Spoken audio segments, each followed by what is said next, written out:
this is crazy stuff. So University of Michigan has had two major events in the last 6 months, and I want to touch on both of them. The first one happened, 5 Chinese students that were attending University of Michigan, Ann Arbor, not too far from where I'm sitting here, were caught up at Camp Grayling. And for anybody that doesn't know what Camp Grayling is, it is the biggest military training camp in America.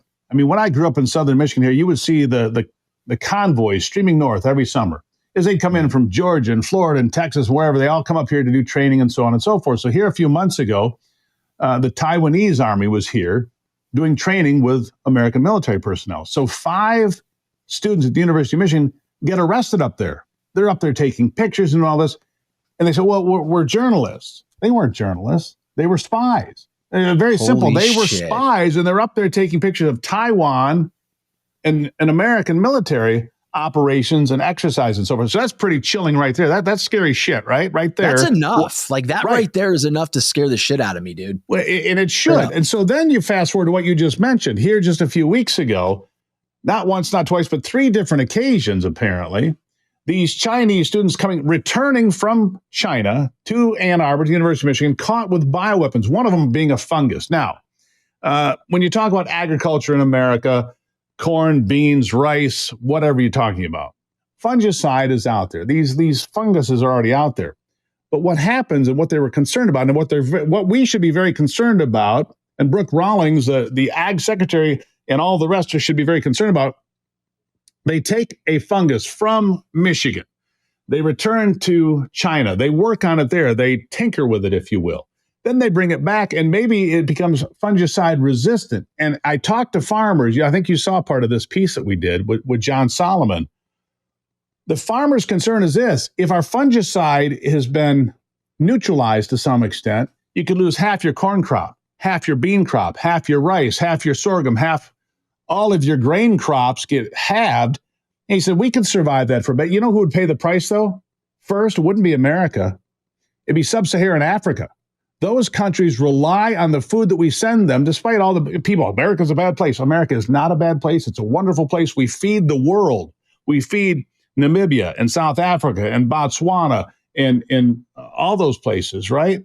And if we got hit, we would keep the grain to ourselves. So those places would suffer first. But one of the farmers, I wanted to talk to these farmers out in the field, and they said, look, if you can knock down the American grain supply by half or more, and it went on for a couple of years, you would have famine in America. And I go back to Zimbabwe, mid-1980s, right? The big change and apartheid went away.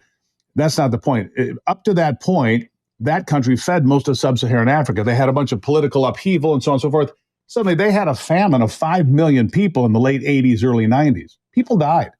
Can you imagine if the cornfields of Iowa and Illinois and Nebraska and Michigan and Ohio were destroyed? Good God. But if you want to control, this is the oldest play in the political book. You want to take over a group of people? Take their food away. Control the food supply, control the people. Right? I mean, that's it. So here's where I come to on this. The Chinese Communist Party, which, by the way, only represents about 10% of the people in China. You would think it was the whole thing. No, it's only about 10%, 60 to 100 million people, roughly. The rest of the place, not party members. But if they could control the food supply here, that would be a way to get into America. We know they have 500,000 acres of land here, really not real big, but enough where they could come in. They wouldn't have to go to Bob Jones' farm down the street and plant this fungus. They could do it in their own farms. And then, of course, the air currents would take it downwind and it would spread. But here's so many problems with China that I have. So you look at the infiltration to the universities, because it's not just the University of Michigan, it's Michigan State, it's University of Texas, it's Florida State, it's Arkansas, it's all of them, Texas A&M. Every state has a land grant institution that focuses on agriculture, and every one of those sons of bitches needs the money. Because they've all become addicted to the money, and the Chinese pay top dollar to bring non-residents here to go to school, to steal our ideas, to take them back. That's not paranoid. That's what's happening. China has no respect for intellectual property. They have no respect for rules and regulations, which is why we keep having these things. The kids up there taking pictures of the Taiwanese military exercises or bringing in these funguses, or the bio labs that were unlicensed and unregulated that made the news a year ago in California. I mean, it's just one thing. And that's just what you hear about, Sean. What about the things you don't hear about, right? But these universities are so addicted to that money. I mean, a lot of these universities are kind of in trouble because enrollment's dropped. So that Chinese money, we'll kind of look the other way. Don't look the other way, please. Pay attention, because this is really important stuff. And I know we have a lot to worry about these days, but this infiltration into agriculture is of great concern. We had Robert F. Kennedy Jr. on. We had Brooke Rollins on. John Solomon speaks for himself at Just the News, does incredible investigative work. And I worked with him on this to put it all together. We did great work together. And there's a lot to be concerned with because of the infiltration of these people who have, let's be honest, political motives. There's a saying in China in Mandarin that I don't speak Mandarin. So I'm sorry to disappoint you, but there is I bet you do, though. I bet you at least can say one thing, and you're about maybe. to. You're I can't. My wife would be, Ivy be it. upset if I actually said Ivy it. be upset. Hi, Ivy.